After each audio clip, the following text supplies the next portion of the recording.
Bismillahirrahmanirrahim. Assalamualaikum warahmatullahi wabarakatuh.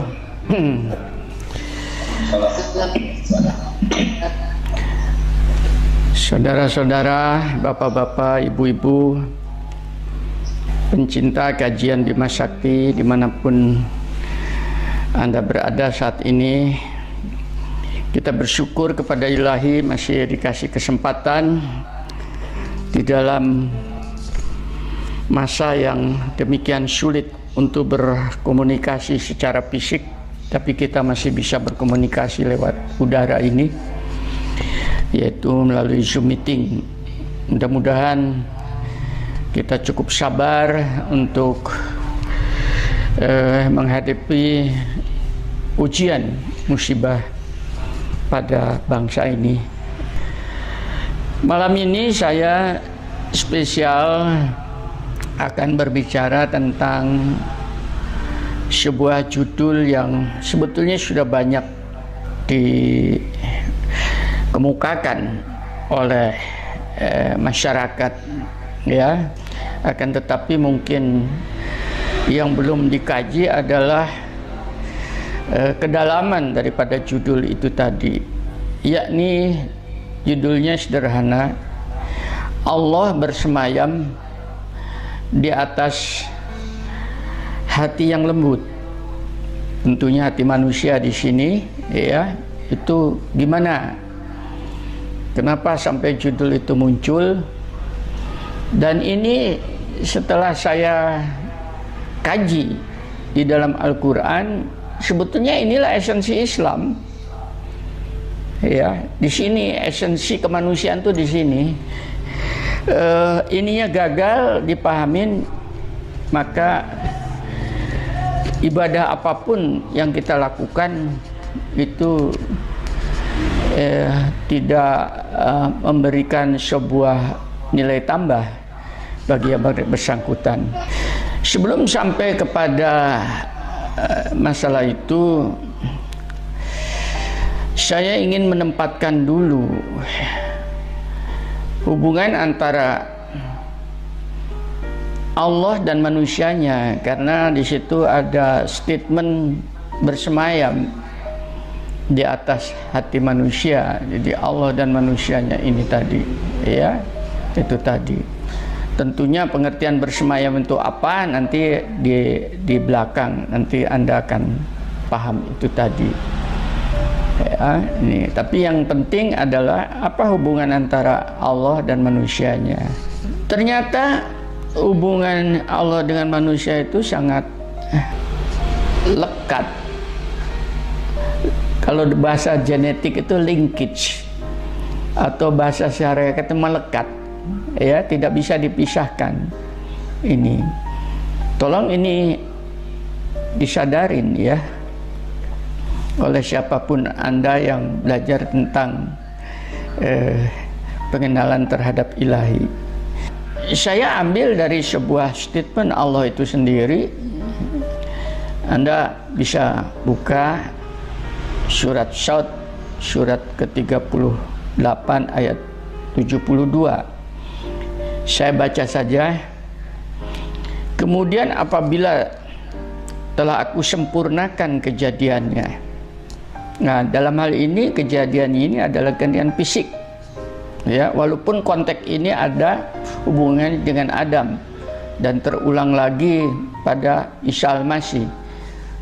Tapi Adam adalah satu prototipe kemanusiaan. Setelah sempurna kejadiannya dan aku tiupkan rohku kepadanya. Nah, di sini Anda bisa melihat roh Ilahi itu tadi langsung melekat pada tubuh yang sudah sempurna itu, tidak bisa dipisahkan. Maka di situ terjadi kehidupan. Tanpa itu tidak memungkinkan.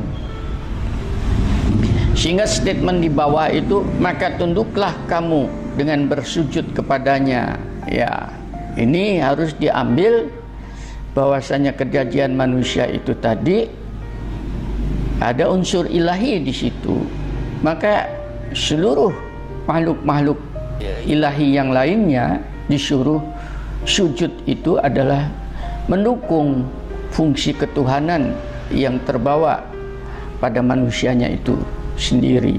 Di sana maksudnya. Ya.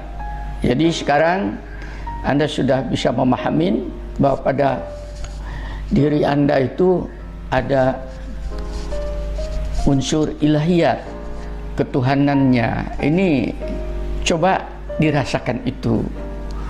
Coba dihargai diri Anda itu. Coba dipelihara unsur ketuhanan itu tadi. Ya, coba dihidupkan unsur ketuhanan itu tadi. Ya. Coba dijaga kehormatannya. Itu yang pertama. Kalau roh tadi sudah melekat pada diri insaninya manusia itu tadi, inilah mengapa Tuhan di dalam surat Al-Baqarah 186, nanti Anda baca lagi ya, itu ya, di sana disebutkan, wa idza sa'alaka ibadi ani fa inni qarib, dan apabila hamba-hambaku bertanya kepadamu tentang aku, maka katakanlah bahwasanya aku ini adalah dekat. Ya, itu artinya dekat itu tidak berjarak. Artinya dekat itu tidak berdimensi. Sehingga dengan demikian, dengan kata-kata ini saja harusnya seorang manusia itu tadi berusaha keluar dari ikatan-ikatan yang menyebabkan kedekatan dengan ilahi itu menjadi berjarak. Ini coba keluar dari itu. Makanya jangan kita terikat kepada makhluk tuh di situ, supaya kedekatan dengan ilahi ini menjadi semakin nyata. Di dalam ayat itu disebutkan, ujibu da'wata da'i idza da'an falyastajibu li wal yuminu bi la'allahum yarsyudun. Aku kabulkan permohonan orang yang berdoa apabila dia berdoa kepadaku, maka hendaklah mereka memenuhi seruanku, beriman kepadaku agar mereka mendapatkan kebenaran. Nah, kebenaran ini yang harusnya kita kejar, karena kebenaran itu dari ilahi itu. Pengertian berdoa itu jangan disimplifikasi berdoa sebagaimana pemahaman masyarakat. Kalau ada butuhnya dia memohon, tapi berdoa di sini ini tadi adalah bagaimana agar supaya ilahi itu tadi senantiasa, ini kata-kata betah ya, untuk bersemayam di dalam diri Anda itu tadi.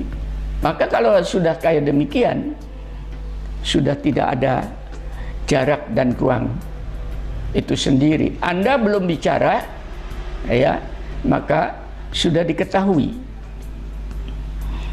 Dari mana kata-kata itu?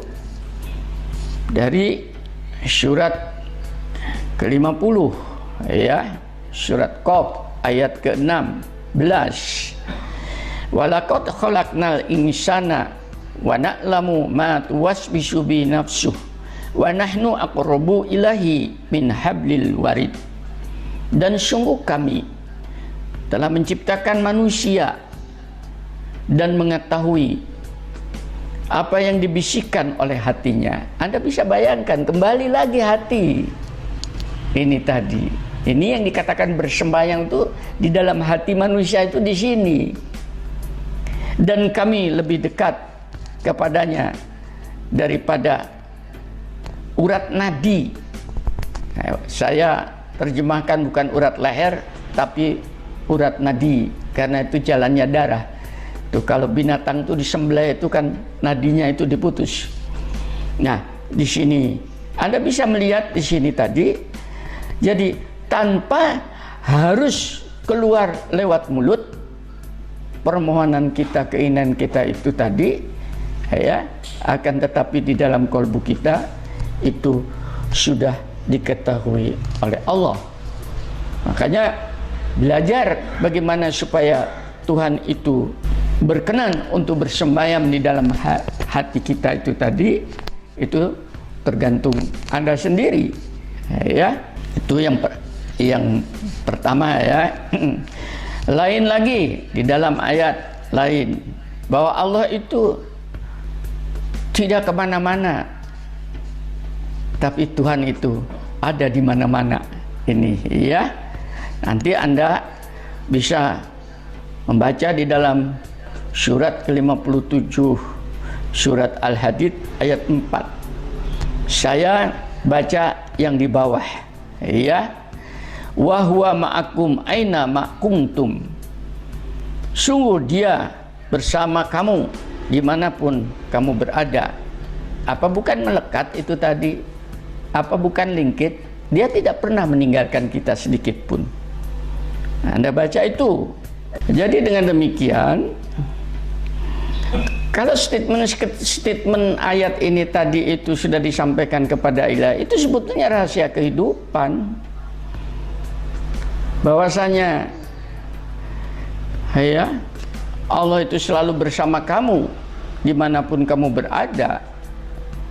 Kalau bagi orang yang meyakini bahwanya Allahnya itu hadir, Allahnya itu dipunyai oleh dirinya, maka apa yang digelisahkan lagi di dalam hidup ini? Apa yang disusahkan lagi? Ya, apa yang dicari lagi? Karena tidak ada kekayaan kecuali memiliki ilahinya. Saya sampai membuat statement, insya Allah statement itu benar. Ya, insya Allah saya adalah manusia terkaya di atas muka bumi. Sampai statement itu. Kenapa? Nadanya nada takabur.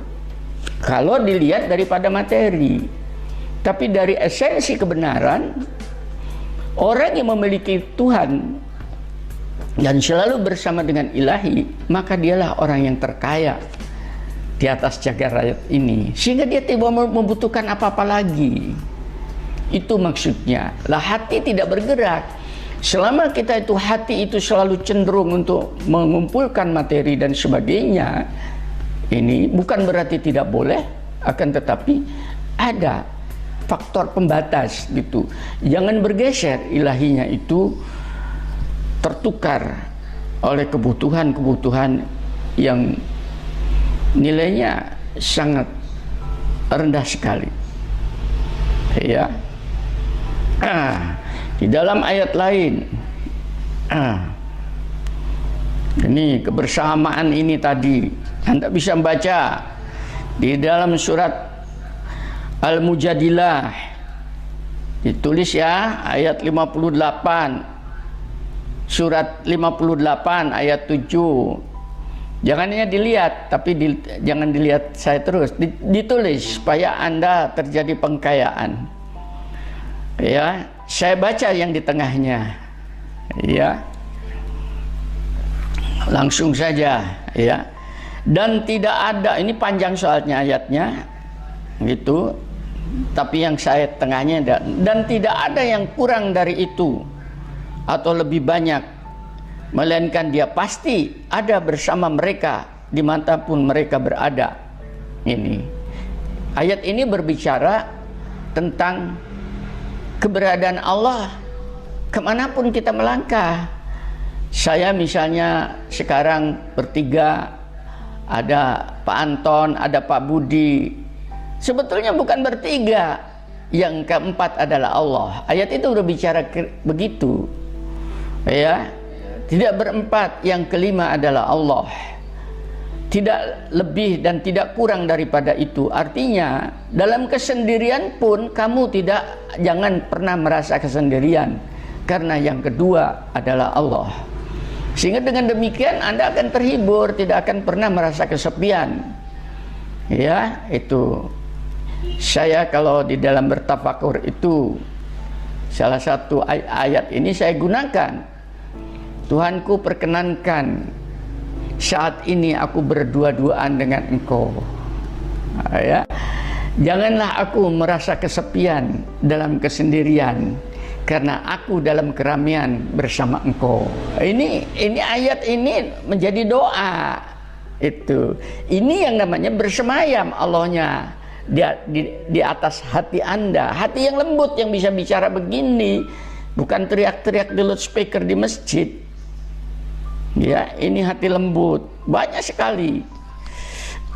Saya teruskan. Di dalam Al-Baqarah ayat 115, ya, dan milik Allah timur dan barat, kemanapun kamu menghadap, di sanalah wajah Allah. Sungguh Allah maha luas, maha mengetahui. Coba, ini diadopsi. Kalau Anda bisa mengadopsi ini, hati Anda ini bisa merasakan, melihat kemanapun, ke atas, ke bawah, ke kanan, ke kiri dan sebagainya, maka yang terlihat adalah wajah Allah. Wajah Allah di sini adalah tentunya indirect di sini, karena untuk melihat wajah Allah sesungguhnya itu bukan saatnya, bukan dimensinya. Tapi begitu Anda bisa merasakan secara indirect dohirnya wajah Allah di dalam kehidupan ini, itu artinya hati Anda sudah betul-betul bersentuhan melihat wajah ilahi, sekalipun berada di balik tabir kerahasiaannya. Nah, semua ini baru bisa dihayatin kalau hati Anda lembut. Ya, ini saya ngatakan, ini pada belajar hakikat kehidupan itu melembutkan. Tapi kalau Anda belajar kepada syariat, itu hukum, itu sering sekali menjadi keras hati, apalagi berbeda paham. Ya, tapi ini pelembut hati. Kenapa kelembutan hati itu bersemayam? Nanti Anda bisa membaca, ini dasarnya, saya bukan mengada-ada. Ya, ini Anda bisa baca di dalam surat Asy-Syura, surat 42 ayat 19. Allah maha lembut, kata-kata maha lembut terhadap hamba-hambanya. Maha lembut terhadap hamba-hambanya. Dengan maha lembut itu tadi, kita salah, diampunin. Kita tersesat, ditunjukkan jalan. Kita menderita, ditolong. Kita bersandar, dirangkul. Kita menangis, sedih, dihibur. Ini maha lembut, pengertian ini. Coba, itu Quran maha lembut. Itu makanya boleh itu. Kalau Anda belajar tentang Asmaul Husna, ya Latif, ya Latif, ya Latif, itu pengertiannya, wahai Zat yang maha lembut, lembutkanlah hatiku ini, ya, supaya bisa bersentuhan dengan kelembutanmu, gitu. Ya, belajar di sana. Nah, dengan kelembutan itulah Dia memberikan rezeki kepada siapa yang dikehendaki, dan Dia maha kuat, maha perkasa. Dengan kelembutan itu Anda akan dikasih kemudahan dalam urusan rezekinya. Itu yang saya katakan, mengapa rezeki itu harus dicari, harus diambil, nanti ditunjukkan oleh Allah. Dan Dia maha kuat, itu yang menyebabkan kekuatan mental diri insaninya itu, ya, dan keperkasaan seseorang itu di situ, pada hati kembali.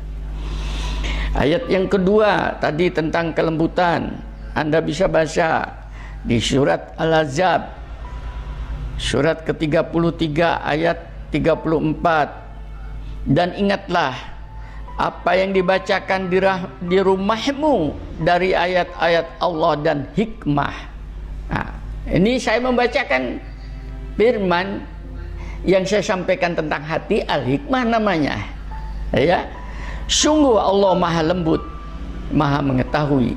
Jadi untuk bisa memahami firman dan Al-Hikmah itu tadi, maka hanya dengan kelembutan hati Anda bisa paham maksud Tuhan dan Anda bisa menerima ya bimbingan Tuhan dengan penuh keikhlasan itu tadi. Nah, inilah yang harus diadopsi oleh setiap insani, karena ada perintah di dalam surat Al-Imran surat ketiga ayat 159. Maka berkat rahmat Allah engkau berlaku lemah lembut terhadap mereka. Loh, lemah lembut lagi, disuruh berlemah lembut. Sekiranya kamu bersikap keras dan kasar, ya, tentulah mereka menjauhkan diri dari sekitarmu. Ini perintah Allah. Latih hatimu lemah lembut. Terus terang saja, untuk mengadopsi ayat ini untuk saya sendiri berat pada saat saya mencoba mengunduh ini. Karena apa?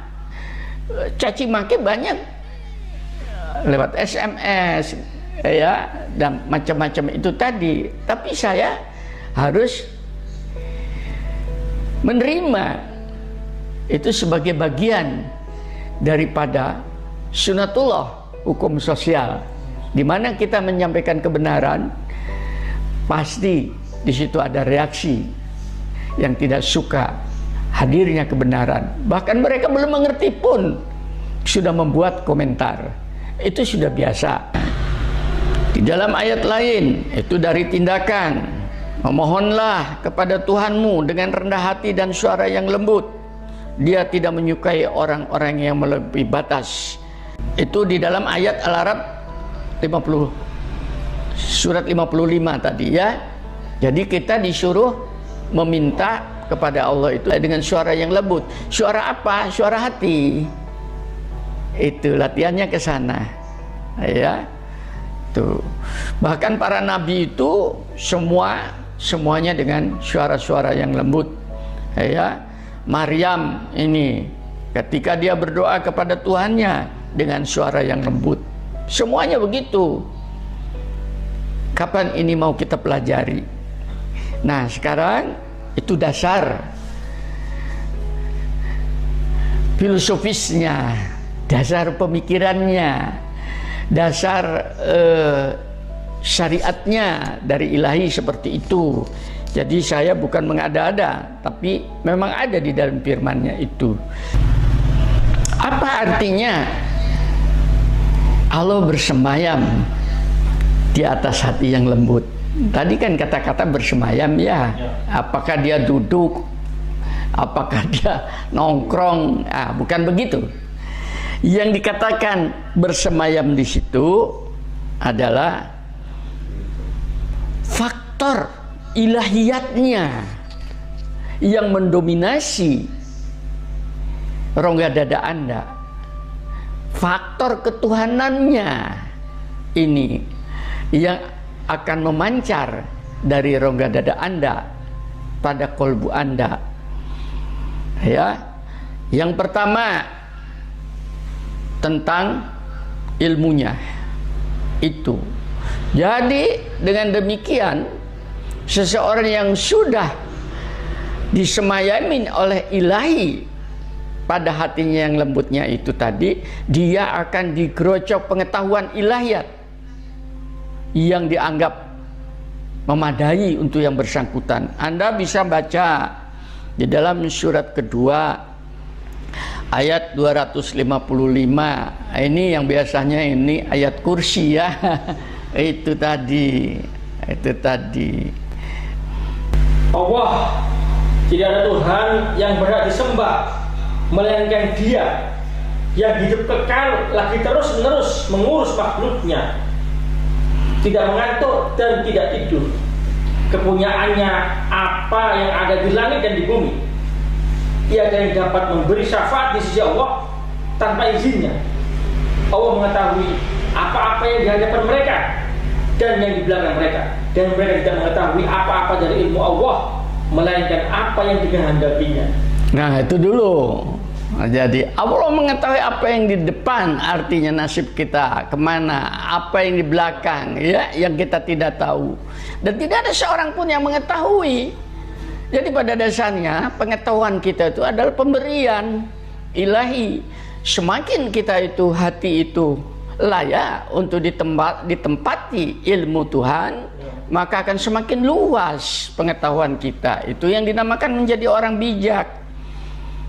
Ini ayat kursi ini bukan untuk mengantar tidur atau untuk mengusir setan, bukan, tapi untuk menimba pengetahuan gitu. Nah, coba ini ya dijadikan sebuah pemahaman. Sudah itu ilmunya. Ini nanti kalau dalam lagi baru ilmunya. Yang kedua cahayanya. Ya, ini cahaya ilahi pada diri Anda itu. Tadi kan roh, cahaya ilahi. Cahaya ilahi ini baca Anda di dalam surat An-Nur, surat ke-24 ayat 35. Ini juga ayat ini panjang. Ya, tapi nanti Anda baca sendiri. Ada kata-kata nur ala nur, cahaya di atas cahaya. Itu artinya apa? Di atas cahaya makhluk, tidak ada lain, itu adalah cahaya ilahi yang terpancar berada di dalam rongga dada itu tadi. Makanya disebutkan gitu, Allahu nuru samawati wal ardi masalu nurihi kamiskatin fiha misbahun. Itu di situ seperti berada di dalam sebuah tempat, yaitu rongga dada, tidak ada lain itu tadi, ya, yang bercahaya itu. Nah, itu dilatih cahaya itu. Kalau Anda sudah bisa memanfaatkan cahaya ilahi dan ilahinya itu tadi dalam tanda petik betah, ya, Anda layak untuk disinari oleh cahaya ilahi itu tadi, maka Anda tidak akan pernah terjebak oleh cahaya makhluk. Cahaya makhluk itu, keindahan dunia ini tidak menyebabkan Anda lupa daratan, ya, karena Anda telah melihat cahaya di atas cahaya yang jauh lebih menjanjikan. Dua, yang ketiga, ini bersama yang di atas itu tadi, itu ada kehormatan sebetulnya. Seorang yang lembut hatinya tadi, maka dia akan mendapatkan kehormatan. Nah, harus dijaga. Ya, caranya gimana untuk menjaga kehormatan? Anda bisa membaca, ya, di dalam surat 25 ayat 72. Di situ kita disuruh ketemu dengan orang-orang yang bodoh, ya. Maka hindarilah, tinggalkan itu tadi untuk menjaga kehormatan diri. Ini saya adopsi, makanya saya di dalam kajian saya tidak pernah mau berdebat. Karena apa? Dengan berdebat itu hati akan menjadi keras, hati menjadi gelisah, ya. Tapi silakan, Anda mau ya ambil, tidak mau bukan urusan saya. Itu, ya. Itu bisa lihat, Anda bisa lihat juga kehormatan. Itu surat 33 ayat 35. Di sana disebutkan itu laki dan perempuan yang menjaga kehormatannya. Panjang itu ayat. Itu tadi. Kalau ini Anda tidak bisa menjaga itu tadi di dalam rongga dada Anda, maka jangan diharap Allah bisa bersemayam tadi. Yang keempat, kemuliaan, ya, ini kemuliaannya itu Anda bisa baca surat ke-35 ayat 10 tuh. Untuk menjaga kemuliaan Anda, maka hati-hati di dalam berbicara. Barang siapa menghendaki kemuliaan, barang siapa menghendaki kemuliaan, maka ketahuilah kemuliaan itu semuanya milik Allah. Kepada Allah lah akan naik perkataan-perkataan yang baik. Nah, di sini Anda bisa melihat perkataan-perkataan yang mulia, bukan caci maki. Terus, dan amal kebajikan dia akan mengangkatnya. Adapun orang-orang yang merencanakan kejahatan, mereka akan mendapatkan azab yang sangat keras, dan rencana jahat mereka akan hancur. Anda bisa ambil itu, ya. Makanya mulai sekarang itu, sebagai seorang yang beriman, itu ciri khas Anda itu ada bersemayam Allah atau tidak di dalam rongga dada itu dari omongannya, perkataannya. Pelajarin. Belum lagi kekuasaannya. Nanti ya, kekuasaan Allah itu diadopsi, diberikan oleh Allah kepada kita. Anda bisa baca surat ketiga ayat 26.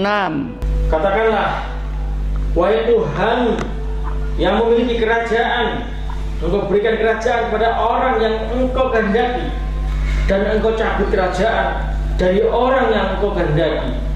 Engkau muliakan orang yang Engkau kehendaki, dan Engkau hinakan orang yang Engkau kehendaki. Di tangan Engkau lah segala kebajikan. Sesungguhnya Engkau Maha Kuasa atas segala sesuatu. Allah Maha Kuasa, tapi kekuasaan Allah itu akan diberikan kepada kelayakan. Apa Anda itu ingin mendapatkan kekuasaannya itu, ya, dan kemuliaannya, tergantung bagaimana kita itu menjaga hati kita itu, ya. Kemudian yang keenam itu ridhonya, keriduan Allah kita cari. Silakan, ini sudah bolak-balik, ya, Al-Bayyinah 98 ayat ke-8, ya. Radhiyallahu anhum maradu'an dzalika liman khasyya rabbah. Alasan mereka di sisi Tuhan mereka ialah surga Aden yang mengalir di bawahnya sungai-sungai. Mereka kekal di dalamnya selama-lamanya. Allah ridho terhadap mereka dan mereka pun ridho kepadanya. Yang demikian itu adalah balasan bagi orang yang takut kepada Tuhannya. Nah, sekarang saya tanya, bagaimana Allah bisa meridhoi Anda? Itu kalau Anda sendiri sekarang tidak pernah belajar untuk mencari keriduannya, dan keriduannya itu bukan pada ibadah Anda, tapi pada hati Anda ini, perekatnya di sana. Nah, ya, itu ibadah apapun yang kita lakukan itu pada dasarnya adalah sebuah implementasi pengakuan terhadap keyakinan kebenaran ilahi, hanya sampai di sana. Tapi merekatnya ilahi pada diri Anda itu bersemayam atau tidak, itu pada kolbu Anda itu tadi. Nah, yang ketujuh, ini yang paling hebat adalah agar supaya kita mendapatkan mahfirahnya sebesar-besarnya, dengan pengertian kita itu belum berbuat salah, mahfirah Allah itu sudah diberikan. Apalagi seandainya kita berbuat salah dan kita ingin mahfirahnya, ya insya Allah itu akan dikasihkan. Ini ya, itu hiburannya jelas. Ini Anda bisa baca, ya, di dalam surat ke-66 ayat ke-8. Wahai orang-orang yang beriman, bertaubatlah kepada Allah dengan taubatan nasuha, taubat yang semurni-murninya. Mudah-mudahan Rabbmu akan menutupi kesalahan-kesalahanmu dan memasukkanmu ke dalam jannah yang mengalir di bawahnya sungai-sungai pada hari ketika Allah tidak menghinakan Nabi dan orang-orang mukmin yang bersama dia, sedangkan cahaya mereka memancar di hadapan dan di sebelah kanan mereka, sambil mereka berkata, ya Rabb kami, sempurnakanlah bagi kami cahaya kami dan ampunilah kami, sesungguhnya Engkau Maha Kuasa atas segala sesuatu. Ambil ini ayat, peluang itu untuk orang beriman loh, kata-kata ini. Untuk orang yang beriman, dengan kata lain, orang beriman saja bisa jatuh kepada dosa.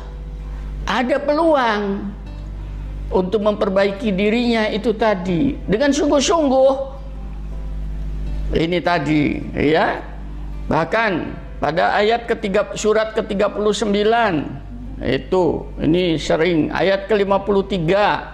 Katakanlah, wahai hamba-hambaku yang melampaui batas terhadap diri mereka sendiri, janganlah engkau berputus asa dari rahmat Allah. Sesungguhnya Allah mengampuni dosa-dosamu semuanya. Sungguh Dialah yang Maha Pengampun lagi Maha Penyayang. Nah, ini hanya bisa diadopsi oleh orang yang lembut hatinya. Kalau sudah Anda seperti ini, disadari bahwa maghfirah Allah itu seluas langit dan bumi, ya, maghfirah Allah itu tidak pernah putus kepada insani, maka apabila kita bersungguh-sungguh, ya Allah sendiri yang akan membersihkannya, bukan kita. Ini, ya, surat ke-37 ayat 74, itu hampir ada 4 ayat, 74 saja. Kecuali hamba-hamba Allah yang disucikan dari dosa. Nah, itu nanti pada 128-nya gitu, 160-nya ada, 169 ada, itu diulang-ulang. Nah, ini gunakan peluang ini meminta kepada Allah, siapa lagi Tuhanku yang bisa membersihkan diriku, sementara aku hanya memiliki Rabb-nya itu Engkau dan ilahnya hanya Engkau. Coba ini digunakan, maka sucikanlah, bersihkanlah aku atas semua dosa yang pernah aku perbuat dan yang belum aku perbuat. Nah, ini hanya bisa dikeluarkan mereka yang hatinya lembut, bukan orang-orang yang takabur. Nah, sekarang tekniknya, caranya bagaimana? Sampai kepada kesimpulan. Yang pertama, belajarlah Anda semua untuk selalu membuat perhatian, ya, perhatian terhadap segala sesuatu. Anda diberi panca indera, gunakan itu maksimal, ya, untuk memperhatikan apa yang ada dalam diri Anda dan di luar diri Anda. Yang kedua, perhatian. Anda mempunyai intuisi, firasat namanya, itu bawaan dari ilahi. Latih firasat itu supaya Anda mempunyai kepekaan kerohanian. Karena firasat itu dengan lihat gelagat yang nampak saja Anda sudah bisa membaca dia itu seorang pendusta, penipu, ya, atau dari wajahnya saja Anda sudah lihat orang ini adalah ahli maksiat. Nah, itu intuisi namanya. Dilatih itu, jangan dibiarkan. Itu kurnia dari ilahi, ya. Yang kedua, tajamkanlah kepekaan Anda. Dengan cara apa menajamkan? Melihat segala sesuatu di alam ini, dia tidak berdiri sendiri, semuanya berpasang-pasangan. Kalau Anda lihat misalnya kecantikan, maka Anda harus punya kepekaan. Di balik kecantikan itu pasti ada keburukan. Mana yang dominan, cantiknya atau buruknya? Ah, ini kepekaan namanya, ya. Tadi ini belum lagi perumpamaan-perumpamaan. Banyak di dalam alam ini perumpamaan-perumpamaan firman Tuhan itu banyak perumpamaan-perumpamaan. Tapi Anda tidak peka, ya. Saya sendiri memberikan ajakan-ajakan, ini jihad fisabilillah loh, ya. Yang saya sampaikan ini ajakan itu namanya. Karena jihad fisabilillah itu tidak ada amal yang lebih hebat daripada jihad fisabilillah. Caranya apa untuk masuk ke sana? Bi amwalikum wa anfusikum. Itu Anda peka atau tidak dengan ajakan ini tadi? Jihad itu dengan amwal, dengan harta kamu, dengan materi, bi anfusikum, dengan jiwa Anda, pengorbanan diri seseorang. Saya ajak, ya, punya kepekaan nggak ini? Itu dan seterusnya. Yang ketiga, dengan tindakan. Anda untuk bisa bertindak memerlukan pengetahuan, ada kesempatan, Anda mempunyai keterampilan, ya, dan mungkin silaturahim dengan sesama, karena tidak semua bisa kita take over sendiri. Saya untuk tindakan seperti ini, walaupun tangan saya ini sakit di rumah ini, tiap hari saya bercocok tanam di halaman rumah ini, ya, itu berupa tindakan-tindakan agar supaya menjadi sebuah amal kesolehan, pengetahuan tentang bercocok tanam karena ilmu saya, kesempatan karena saya dikasih kesehatan, keterampilan, wa insyaallah, ya. Itu merupakan keterampilan saya sejak mahasiswa. Silaturahim yang tidak tahu saya tanya kepada teman yang tahu. Akhirnya menjadi sebuah produk amal kesolehan. Yang keempat, didokumentasi, ditulis, dicatat, difoto, di video seperti sekarang ini. Ini tindakan didokumentasikan, ya, bersama-sama dengan Anda, dimasukkan ke dalam YouTube. Wah, insya Allah itu semua tadi akan semakin melembutkan hati kita. Didokumentasikan, itu dicatat, ya, dicatat. Saya alhamdulillah karena saya punya kepekaan, sejak saya mahasiswa itu dokumentasi saya lengkap, foto-foto dan sebagainya, sehingga saya setelah tua bisa mengupgrade dokumen itu menjadi sebuah pengetahuan, ya, di foto, di video seperti ini. Jadi siapapun Anda yang ikut andil di dalam YouTube saya, misalnya sekarang di dalam memvideokan ini, kemudian mengupgrade, mengupload dan sebagainya, sekarang men-shooting ini, ada Pak Budi, Pak Anton dan sebagainya. Ini adalah dalam rangka tadi melembutkan hati, karena hati yang lembut yang mau datang ke sini, hati yang lembut yang mempunyai kepedulian untuk bersama-sama menimba ini, insya Allah, ya. Dan yang terakhir adalah disampaikan apa yang saya sampaikan lesan, mumpung saya masih bisa bicara, ya, itu tadi. Maaf, bukan apa-apa, hanya dikasih sakit ini saja, itu kadang-kadang hanya melintir sedikit sudah sampai ubun-ubun kesakitannya itu tadi, ya. Nah, ditulis semuanya, diseminarkan. Insya Allah Anda yang ikut Zoom meeting ini mudah-mudahan tercatat juga sebagai bagian orang yang ingin menghaluskan hatinya agar supaya Allah berkenan untuk bersemayam di dalamnya. Demikian, alhamdulillahirabbil alamin. Assalamualaikum warahmatullahi wabarakatuh.